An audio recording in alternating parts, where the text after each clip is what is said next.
So we are here now at the Park Geisendorf. Tama ba ang aking pronunciation? Pero kayo nang bahala.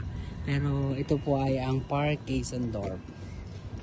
So mostly ang pinupuntahan namin is yung mga malalapit lamang sa aming hotel accommodations para mas marami kaming mapuntahang mga places.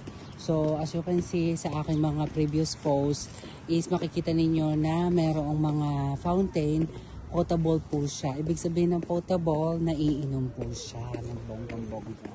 So yan.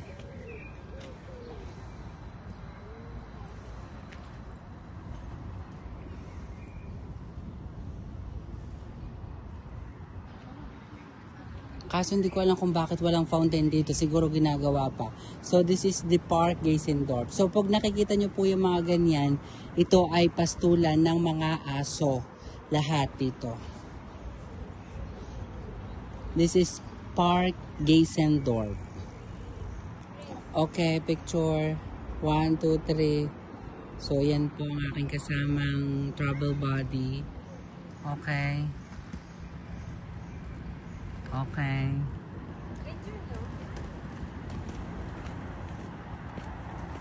Yan din baka